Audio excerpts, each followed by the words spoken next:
Hello friends, welcome back to my YouTube channel. आज की इस वीडियो में मैं आपको बताने वाला हूं कि रूबी ऑन रेल्स फ्रेमवर्क में मॉडल्स क्या होते हैं, ठीक है, और एमवीसी स्ट्रक्चर में कैसे मॉडल्स एक इम्पोर्टेंट रोल प्ले करता है, ठीक है। इसके अलावा एक्टिव रिकॉर्ड्स क्या होते हैं, ओआरएम क्या होता है, ठीक है, और कैसे माइग्रेशन फाइल क्रिएट की जाती है और माइग्रेशन फाइल का क्या यूज है, ठीक है। तो ये सारी चीजें अपन इस वीडियो में कवर करने वाले हैं, तो वीडियो को एंड तक जरूर देखना, ठीक है। तो स्टार्ट करते हैं। तो सबसे पहला क्वेश्चन ये आता है कि एक्टिव रिकॉर्ड होता क्या है। तो एक्टिव रिकॉर्ड क्या होता है? जो मॉडल व्यू कंट्रोलर मतलब एमवीसी स्ट्रक्चर है, आर्किटेक्चर है, उसमें जो एम होता है मॉडल, वही एक्टिव रिकॉर्ड होता है, ठीक है। ये एक लेयर होती है जो कि रिस्पॉन्सिबल होती है किसके लिए? बिजनेस लॉजिक्स को लिखने के लिए और डेटा को रिप्रेजेंट करने के लिए, ठीक है।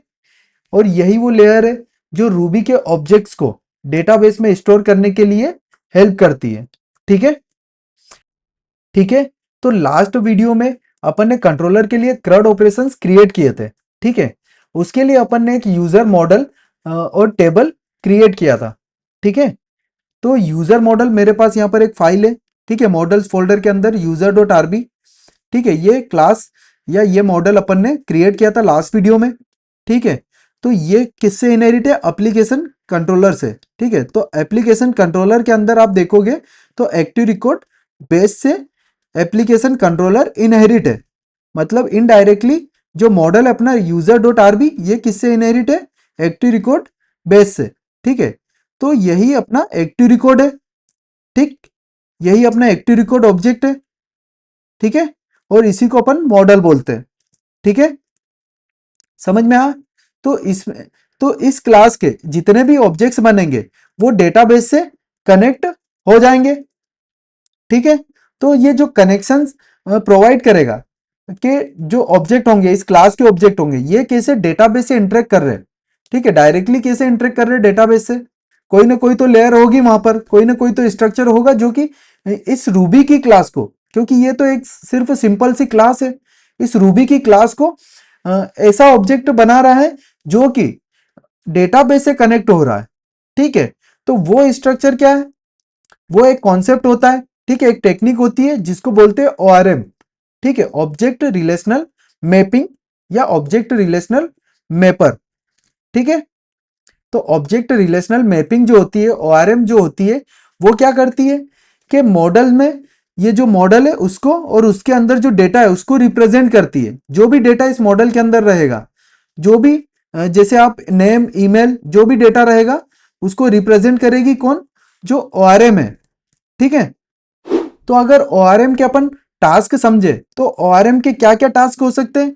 ओआरएम जो ऑब्जेक्ट रिलेशनल मैपर है या मैपिंग है, ऑब्जेक्ट रिलेशनल मैपिंग जो एक कॉन्सेप्ट है, जो एक टेक्निक है, वो क्या करती है? जो मॉडल होता है उसको और उसके डेटा को रिप्रेजेंट करती है, ठीक है। और दूसरा जो इसका टास्क होता है वो क्या होता है कि वैलिडेशंस परफॉर्म करना। वैलिडेशंस मतलब कि वैलिड डेटा डेटाबेस में स्टोर हो रहा है या नहीं हो रहा है, वो भी इसी का टास्क होता है ओआरएम का, ठीक। तीसरा इसका क्या काम होता है? तीसरा होता है डेटाबेस की परफॉर्मेंस को चेक करना, ठीक है, ठीक। और इसका चौथा टास्क जो होता है एसोसिएशंस क्रिएट करना, मतलब एसोसिएशन मतलब कि एक मॉडल से दूसरे मॉडल को कनेक्ट करना, ठीक है। दो दो मॉडल्स के बीच में रिलेशन क्रिएट करना, उसको एसोसिएशन बोलते हैं, ठीक है। तो ये टास्क भी ओआरएम का ही होता है, ठीक है। इसके अलावा रूबी ऑन रेल्स में एक कॉन्सेप्ट होता है कन्वेंशन ओवर कॉन्फ़िगरेशन, ठीक है। तो क्या होता है ये? ठीक है। तो बेसिकली दूसरे फ्रेमवर्क्स और दूसरी लैंग्वेजेस की अगर बात करें तो आपको डेटाबेस से रिलेटेड टास्क को परफॉर्म करने के लिए काफ़ी सारी कॉन्फ़िगरेशंस लिखना पड़ती है, ठीक। तो रूबी ऑन रेल्स फ्रेमवर्क में ऐसा नहीं है। रूबी ऑन रेल्स फ्रेमवर्क में कुछ रूल्स डिफाइन है जिनको अपन नेमिंग कन्वेंशंस बोलते हैं। अगर आप इन रूल्स को सही से फॉलो करो, अगर आप इन नेमिंग कन्वेंशंस को सही से फॉलो करो तो आपको काफ़ी सारी मैनुअल कॉन्फ़िगरेशंस नहीं करना पड़ेगी, ठीक है। आप जो रूबी ऑन रेल्स की बाय डिफ़ॉल्ट कॉन्फ़िगरेशंस है उनको एक्टिवेट कर सकते हो। कैसे? जो नेमिंग कन्वेंशन है उसको फॉलो करके, ठीक है, ठीक।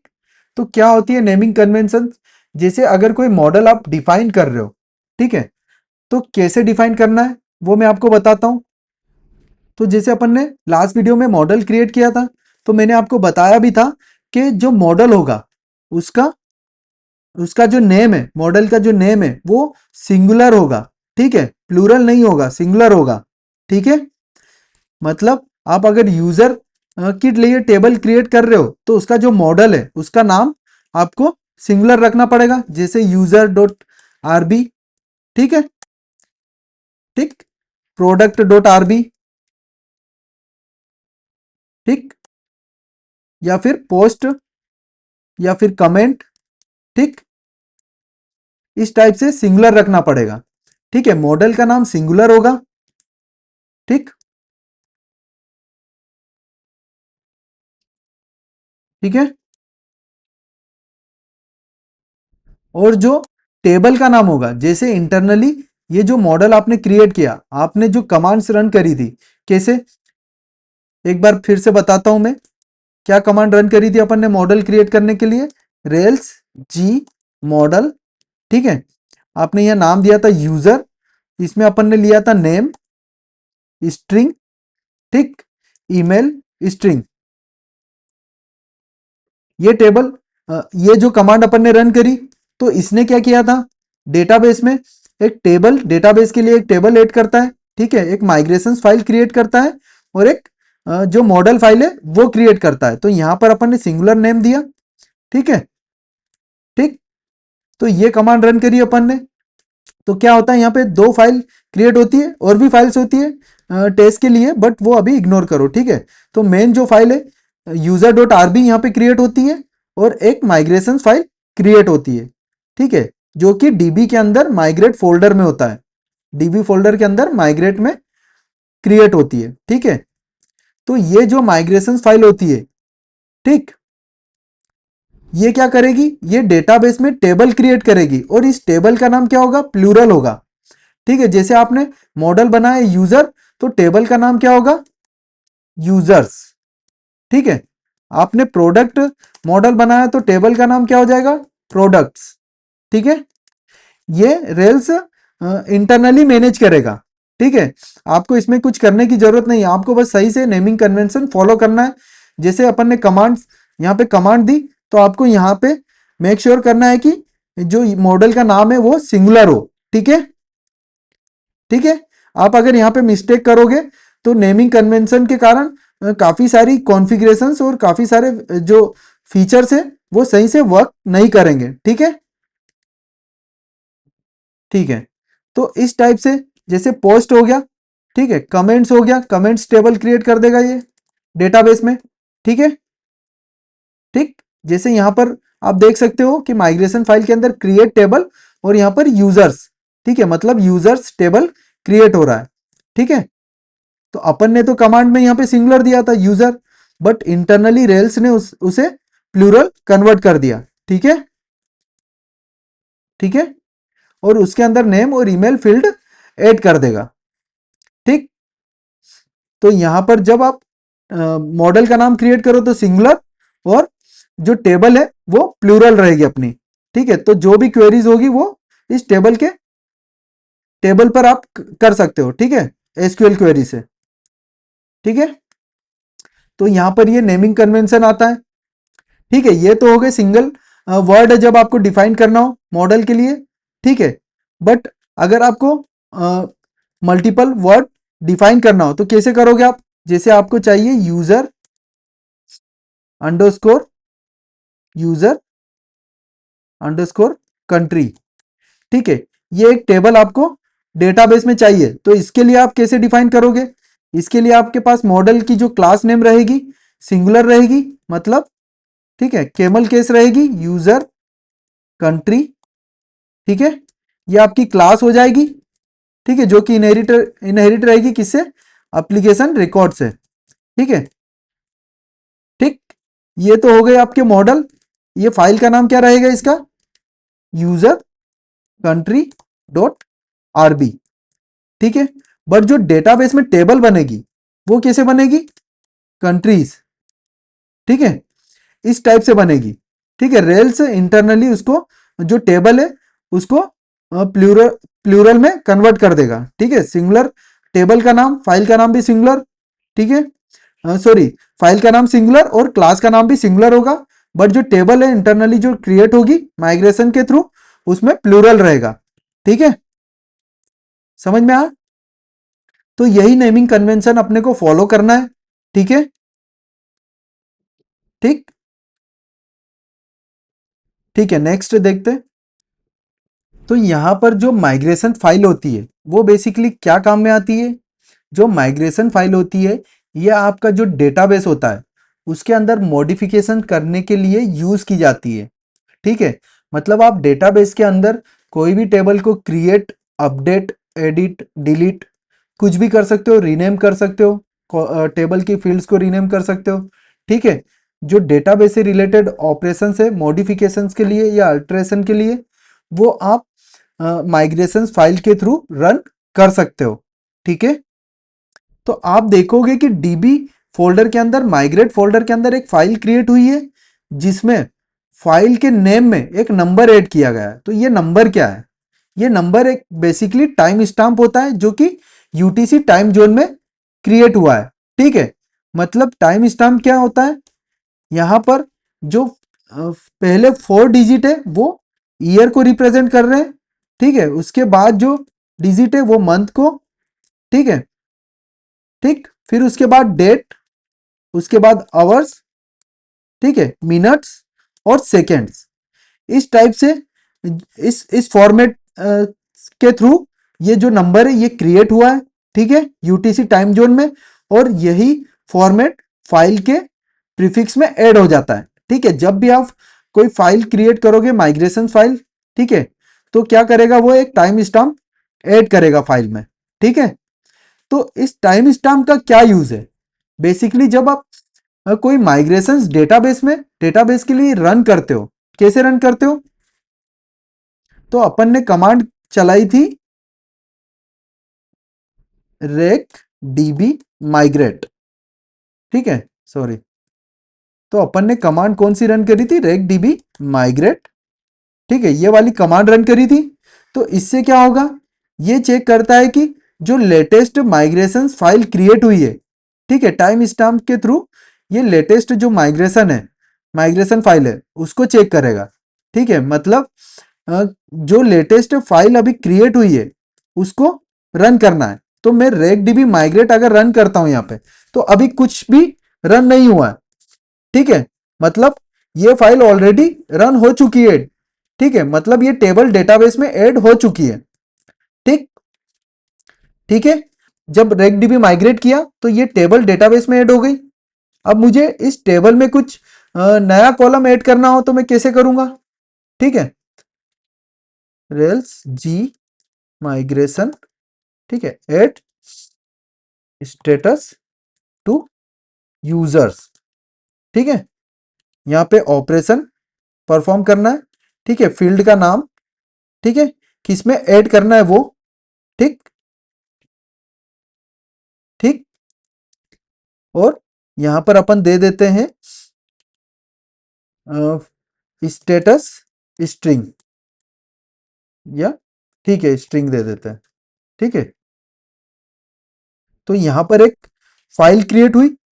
ठीक है, एक दूसरी फाइल अपन ने क्रिएट करी माइग्रेशन के थ्रू, माइग्रेशन कमांड के थ्रू, जो कि क्या कर रही है? यूजर टेबल में एक नया कॉलम ऐड कर रही है, एक नई फील्ड ऐड कर रही है। ठीक है, इसमें भी टाइम स्टैम्प ऐड हो गया। ठीक, टाइम स्टैम्प ऐड हो गया।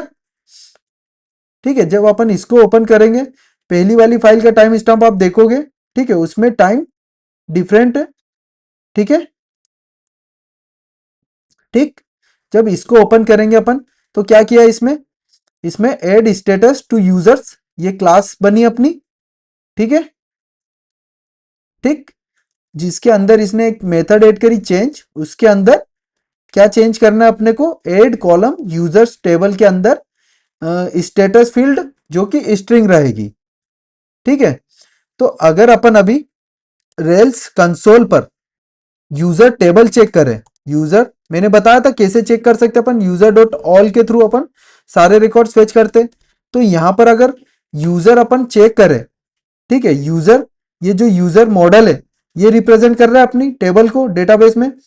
तो क्या होगा यहां पर, अभी आप देखोगे तो अपने पास सिर्फ नेम और ईमेल कॉलम है, ठीक है, और क्रिएटेड एट अपडेटेड एट जो कि डिफॉल्ट क्रिएट हुआ है, ठीक है, और एक प्राइमरी की का कॉलम है।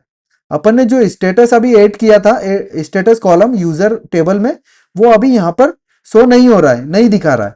तो क्यों नहीं दिखा रहा है? क्योंकि अभी सिर्फ फाइल क्रिएट हुई है, अभी इसको अपन ने रन नहीं किया है, इस माइग्रेशन फाइल को रन नहीं किया है, ठीक है। तो अपन जब rake DB migrate command run करेंगे तो क्या करेगा ये, कि जो लेटेस्ट माइग्रेशंस रन हुए हैं, ठीक है, उन माइग्रेशंस को ये रन करेगा, उन माइग्रेशन फाइल को रन करेगा और डेटाबेस में ऑपरेशंस परफॉर्म करेगा, ठीक है। ठीक, तो अभी मैं इसको रन करूं रेक डीबी माइग्रेट, तो क्या होगा, ठीक है, माइग्रेशन रन हुआ, माइग्रेटिंग, ठीक है, अपना कॉलम ऐड हुआ और फिनिश हो गया, ठीक है। अब अपन रेल्स कंसोल पे यूजर मॉडल चेक करें, ठीक है, तो यहां पर आप देखोगे तो क्या हुआ, नेम, ईमेल और स्टेटस भी आ गया, ठीक है। मतलब ये जो अपनी टेबल है यूजर टेबल, ठीक है, जो कि अपन यूजर मॉडल से रिप्रेजेंट कर रहे हैं यहां पर अभी, तो इस टेबल में उसने ऐड कर दिया अपना जो कॉलम था स्टेटस, ठीक। इस टाइप से अपन जो टेबल है डेटाबेस में उसमें नए कॉलम को ऐड कर सकते हैं, ठीक है, इसको रिमूव कर सकते हैं, ठीक, इसको अपडेट कर सकते हैं, रीनेम कर सकते हैं, ठीक है, नई टेबल क्रिएट कर सकते हैं, ठीक है। तो ये सारे ऑपरेशन अपन किसके थ्रू परफॉर्म करेंगे, माइग्रेशन फाइल के थ्रू, ठीक है। तो आप सेपरेट माइग्रेशन इस टाइप से जनरेट कर सकते हो। अदरवाइज जब आपको कुछ नया माइग्रेशन या नई टेबल क्रिएट करना है, तो आप जब मॉडल क्रिएट करते हो, ठीक है, तो मॉडल के टाइम पे भी ये अपन एक नया मॉडल क्रिएट करते हैं, ठीक है। तो यहां पर देते हैं टाइटल स्ट्रिंग, ठीक, और डिस्क्रिप्शन स्ट्रिंग दे देते हैं अभी के लिए, ठीक है। तो यहां पर मैंने फिर से कमांड रन करी, रेल्स जी मॉडल, इस बार मैंने पोस्ट नाम से एक टेबल मुझे चाहिए, ठीक है। तो मैंने पोस्ट सिंगुलर एंटिटी डिफाइन किया यहाँ पे, ठीक है। तो इसी नाम से क्लास बनेगी, इसी नाम से मॉडल बनेगा, ठीक है, और टेबल क्या बनेगी, पोस्ट, ठीक। तो जब अपन इसको रन करेंगे तो क्या किया, एक माइग्रेशन फाइल बनी जो कि डेटाबेस में एक नई टेबल ऐड करेगा, ठीक है, ठीक। तो यहां पर क्रिएट टेबल एक नया माइग्रेशन बन गया जो कि डेटाबेस में टेबल क्रिएट करेगा, इसमें टाइटल और डिस्क्रिप्शन आ गया, ठीक है, और मॉडल फोल्डर के अंदर अपना पोस्ट डॉट आरबी एक फाइल क्रिएट हो गई,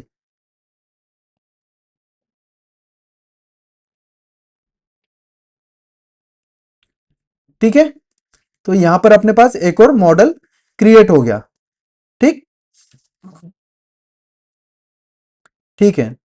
तो अभी अभी ये माइग्रेशन रन नहीं हुआ है, अभी ये माइग्रेशन रन नहीं हुआ है, ठीक है। तो अपन इसको रन कर दें, रेक टीबी माइग्रेट। तो अब अपने पास डेटाबेस में एक और टेबल हो गई, ठीक है, कौन सी, पोस्ट, ठीक, जिसके अंदर क्या क्या कॉलम है, टाइटल, डिस्क्रिप्शन, और ये बाय डिफॉल्ट है क्रिएटेड एड अपडेटेड एड, ठीक है, और प्राइमरी की, ठीक है, ठीक है। तो माइग्रेशन के अलावा अपने पास एक और फाइल होती है, कौन सी, स्कीमा डॉट आरबी। इस फाइल का क्या यूज है, क्या यूज है इसका, तो जब भी आप कोई माइग्रेशन रन करते हो, डेटाबेस में कुछ भी मॉडिफिकेशन करते हो, तो स्कीमा डॉट आरबी फाइल में वो चीज अपडेट होती है। तो schema dot RB file basically आपके डेटाबेस का एक स्क्रीनशॉट है। आप डेटाबेस टेबल्स में कुछ भी अपडेट करोगे, कुछ भी मॉडिफिकेशन करोगे, तो वो इफेक्ट स्कीमा डॉट आरबी में भी होगा, ठीक है। तो ये एक स्नैपशॉट होता है कि आपके डेटाबेस में कौन कौन सी टेबल्स है, उन टेबल्स में क्या क्या फील्ड से ऐड है, ठीक है, क्या क्या रिलेशन है, ठीक। तो ये सारी डिटेल आप स्कीमा डॉट आरबी के अंदर देख सकते हो। तो अभी अपन ने दो टेबल ऐड करी थी, ठीक है, यूजर्स और पोस्ट, ठीक है। तो यहां पर आ गया पोस्ट टेबल के अंदर क्या क्या है, क्रिएटेड एट, अपडेटेड एट, ठीक है, डिस्क्रिप्शन, टाइटल। यूजर्स टेबल के अंदर created at, email name, status, updated eight.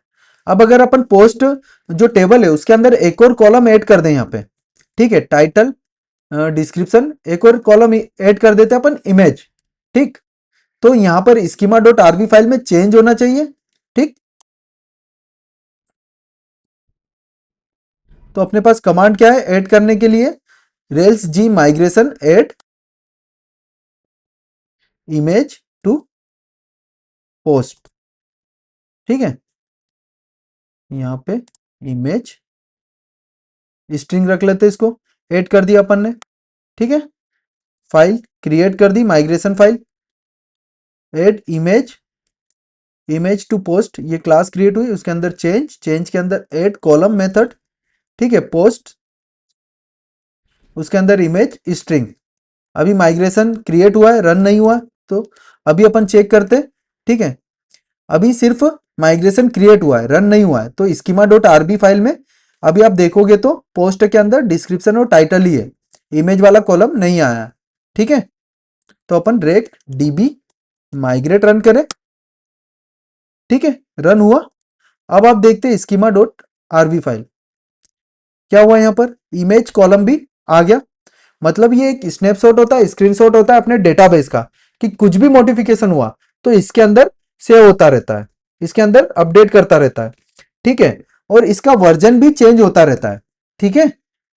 तो इसका जो वर्जन है वो भी टाइम स्टैम्प के अकॉर्डिंग चेंज होता रहेगा।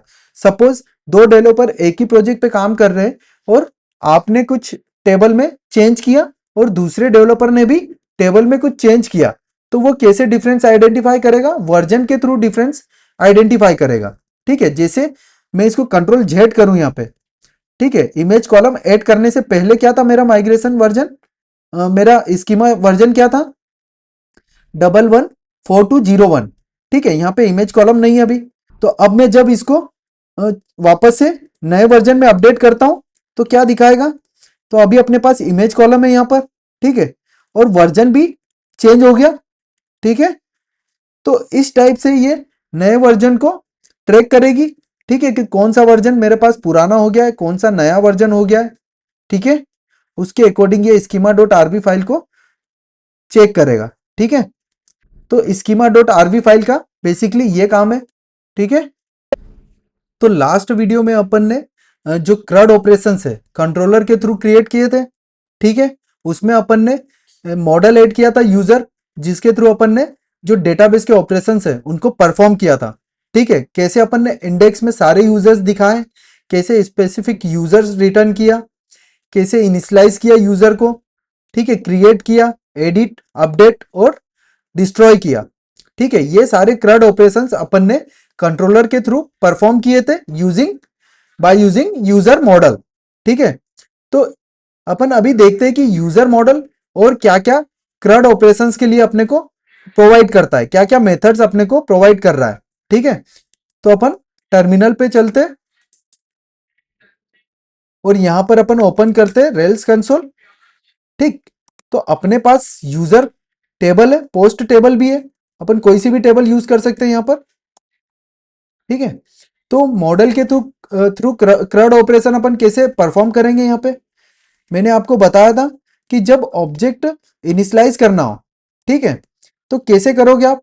सपोज अपने पास पोस्ट टेबल में क्या क्या फील्ड्स है, टाइटल और डिस्क्रिप्शन। तो मैं एक पोस्ट इनिशियलाइज करता हूं, ठीक है, टाइटल, उसका टाइटल में कुछ भी दे सकता हूं यहां पर, तो टाइटल 1 दे दिया और डिस्क्रिप्शन, ठीक है। तो यहां पर डिस्क्रिप्शन में मैंने सैंपल, ठीक है। तो अभी यहां पर ये जो ऑब्जेक्ट है ये इनिशियलाइज होगा। डॉट न्यू मेथड क्या करती है, एक्टिव रिकॉर्ड के ऑब्जेक्ट को इनिशियलाइज करती है। अभी डेटाबेस में ये ऑब्जेक्ट स्टोर नहीं होगा, ठीक है, ठीक। तो अभी इनिशियलाइज किया अपन ने एक ऑब्जेक्ट। अब मैं अगर इसको सेव करूं, ठीक है, तो रिकॉर्ड डेटाबेस में सेव हो जाएगा। ठीक है, यहां पर इंटरनली आप देखोगे एसक्यूएल क्वेरी रन होती है, जो कि कौन रन करता है, ओआरएम रन करता है। ठीक है, एक्टिव रिकॉर्ड के थ्रू ओआरएम जो क्वेरी है उसको रन कर रहा है और अपने ऑब्जेक्ट को डेटाबेस से कनेक्ट कर रहा है। ठीक है, समझ में आया इतना? ठीक है, तो मैं यहां पर जो भी मेथड्स आपको बता रहा हूं अभी, वो क्रड ऑपरेशन के क्रिएट ऑपरेशंस के लिए बता रहा हूं। ठीक है, तो पोस्ट डॉट क्रिएट आप जब करोगे तो यहां पर टाइटल आपको देना पड़ेगा, जो भी फील्ड्स आप यहां पे ले रहे हो। टाइटल 2 दिया मैंने, और जो भी फील्ड है जैसे डिस्क्रिप्शन वो दे दिया मैंने। ठीक है, इसको दे दिया सैंपल 2। ठीक, तो ये जो डॉट क्रिएट मेथड है, क्रिएट मेथड क्या करेगी, डायरेक्टली डेटाबेस में जो रिकॉर्ड है उसको क्रिएट कर देगी। ठीक है, इसके ऊपर वाली मेथड में क्या हो रहा था, सिर्फ डॉट न्यू के थ्रू इनिशियलाइज हो रहा था, डेटाबेस में सेव नहीं हुआ। डॉट मेथड के थ्रू अपन ने उसको सेव किया डेटाबेस में, तब जाके क्वेरी रन हुई। ठीक है, अब यहां पे जब मैं डॉट क्रिएट कर रहा हूं तो क्या होगा, सिंटेक्स एरर है क्या कुछ?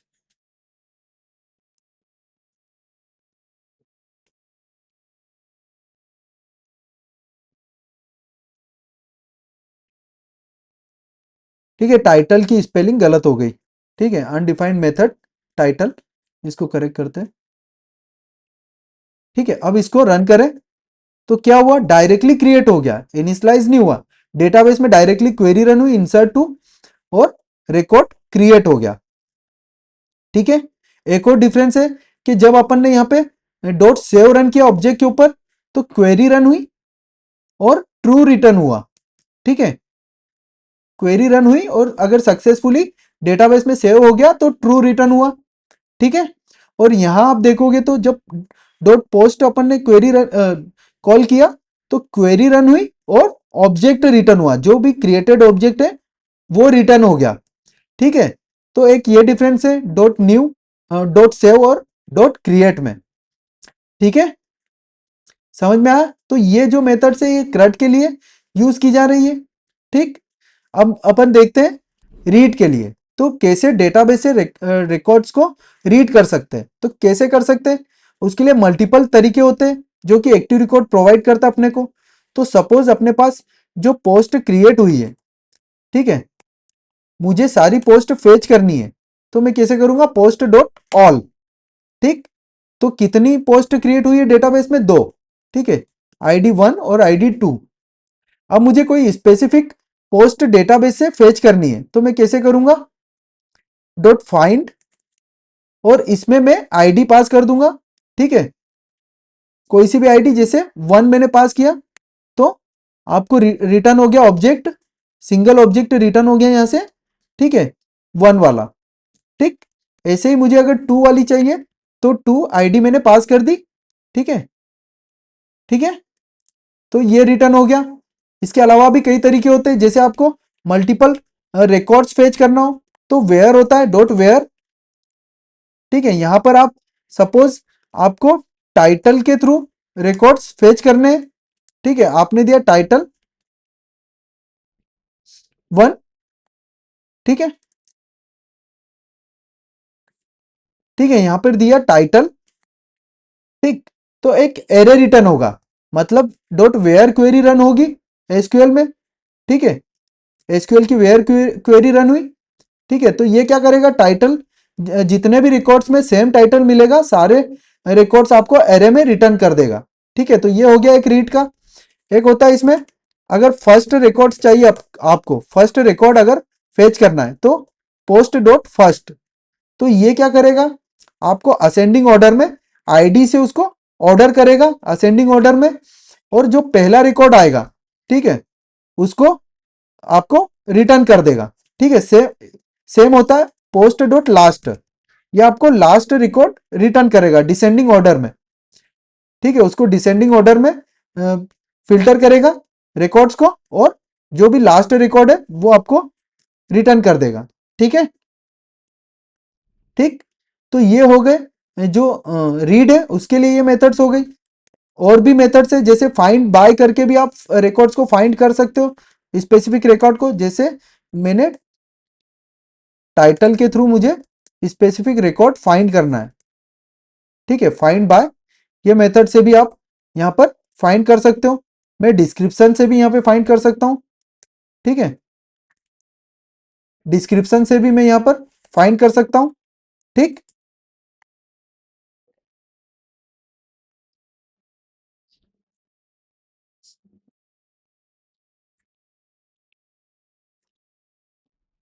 ठीक है, तो कैसे यहाँ पर post dot find by title, post dot find by description से भी, ये जो फाइंड बाय है ये डायनेमिक मेथड है। आप कोई सा भी, जो भी फील्ड्स इस टेबल में ऐड है, जो भी फील्ड्स अवेलेबल है इस टेबल के अंदर, ठीक है, जो भी एट्रीब्यूट्स अवेलेबल है वो एट्रीब्यूट्स आप यहाँ पे फाइंड बाय में रन कर सकते हो, ठीक है। ये डायनेमिक मेथड है, ठीक है। तो ये हो गया रीड के लिए, ठीक है। ऐसे ही आप जैसे आपको किसी रिकॉर्ड का नेम, किसी रिकॉर्ड का स्पेसिफिक डेटा रिटर्न करना है, जैसे टाइटल चाहिए या डिस्क्रिप्शन चाहिए, तो कैसे करेंगे? आप यहाँ पर फाइंड कर लो, कोई भी रिकॉर्ड फाइंड करो, उसको एक वेरिएबल में ले लो, पोस्ट में, ठीक है। मैंने पोस्ट में ले लिया इसको, पोस्ट वेरिएबल में। अब मैं यहाँ पे पोस्ट डॉट टाइटल, टाइटल अगर रन करूं तो इस पोस्ट का मुझे टाइटल रिटर्न मिल जाएगा, डिस्क्रिप्शन अगर करूं तो डिस्क्रिप्शन रिटर्न मिल जाएगा। तो इस टाइप से आप स्पेसिफिक ऑब्जेक्ट के लिए जो फील्ड्स है उनकी वैल्यू को प्रिंट कर सकते हो, ठीक है। तो ये हो गया रीड, ठीक, ठीक। अब देखते हैं अपडेट। तो इसमें एक अपडेट मेथड होती है, ठीक है, अपडेट मेथड होती है इसमें। तो कैसे आप अपडेट कर सकते हो किसी ऑब्जेक्ट को, ठीक है। तो आपको क्या करना पड़ेगा, पहले आपको ऑब्जेक्ट आइडेंटिफाई करना पड़ेगा या ऑब्जेक्ट रीड करना पड़ेगा, ठीक है, या फाइंड करना पड़ेगा जिसको अपडेट करना है। तो पोस्ट इक्वल, पहले मैं फाइंड कर लेता हूं पोस्ट, ठीक है, वन आईडी वाला रिकॉर्ड में फाइंड कर लेता हूं, मैंने एक वेरिएबल में ले लिया। अब इसको मुझे अपडेट करना है, तो मैं क्या करूंगा, मैंने रन किया टाइटल, मुझे टाइटल अपडेट करना है, ठीक है। इसमें मैं टाइटल देता हूं, टाइटल न्यू, ठीक। इसको मैंने रन किया, एसक्यूएल क्वेरी रन हुई अपडेट वाली, ठीक है, और रिटर्न हुआ ट्रू, ठीक है।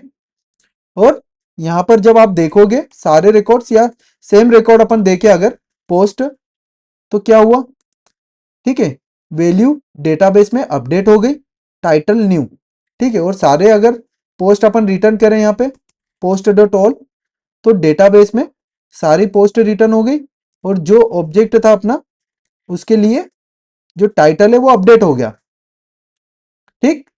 तो इस टाइप से डॉट अपडेट के थ्रू आप रिकॉर्ड्स को अपडेट कर सकते हो, ठीक है, समझ में आया, ठीक। अब लास्ट है डिलीट, ठीक है, CRUD ऑपरेशन में लास्ट आता है डिलीट। तो डिलीट के लिए क्या होता है कि जैसे कोई कोई ऑब्जेक्ट आपको डिलीट करना है, तो पहले तो ऑब्जेक्ट फाइंड करना पड़ेगा, ठीक है। मैंने पोस्ट टू फाइंड की, तो पोस्ट टू यहां पर रिटर्न करी। अब इस ऑब्जेक्ट को मुझे डिलीट करना है, तो कैसे, डिस्ट्रॉय, मैंने डिस्ट्रॉय कर दिया, ठीक है। डेटाबेस में डिलीट क्वेरी रन हुई और रिकॉर्ड डिलीट हो गया। तो पोस्ट डॉट ऑल रन करे, डिलीट हो गया, ठीक है। मैं इस लास्ट वाले रिकॉर्ड को भी डिलीट कर दूं। एक और मेथड होती है, ये तो डिस्ट्रॉय था, एक और मेथड होती है डिलीट, ठीक है। इनके कंपैरिजन अपन नेक्स्ट वीडियो में समझेंगे, ठीक है। एक और मेथड होती है डिलीट। तो मैंने पोस्ट रिटर्न किया यहाँ पे, पोस्ट, पोस्ट डॉट लास्ट, ठीक है, इसको मैं डिलीट कर देता हूं। तो यहां पर आप देखोगे डिलीट क्वेरी रन हुई, ठीक है, यहां पर भी डिलीट क्वेरी रन हुई, ठीक। बट इनके जो डिफरेंस है वो अपन नेक्स्ट वीडियो में समझेंगे, ठीक है। तो ये हो गया CRUD ऑपरेशन जो कि आप मॉडल के थ्रू परफॉर्म कर सकते हो। जो भी एक्टिव रिकॉर्ड्स अपने को मेथड प्रोवाइड करता है CRUD ऑपरेशंस के लिए, उनका यूज करके आप इजीली CRUD ऑपरेशंस परफॉर्म कर सकते हो, किसी भी ऑब्जेक्ट को क्रिएट, अपडेट, डिलीट और रीड कर सकते हो, ठीक है। तो इस वीडियो में अपन इतना ही कवर करते हैं। नेक्स्ट वीडियो में अपन देखेंगे कि जो एक्टिव रिकॉर्ड है मॉडल है उसमें कॉलबैक्स, स्कोप्स, वैलिडेशंस कैसे डिफाइन किए जा सकते हैं। उसके अलावा भी अपन कई सारी मेथड्स देखने वाले, उनका कंपैरिजन देखने वाले। ठीक है, तो इस वीडियो को यहीं एंड करते हैं। वीडियो अच्छी लगी हो तो लाइक करो, चैनल को सब्सक्राइब करो। Thank you for watching. मिलते हैं नेक्स्ट वीडियो में। Bye bye.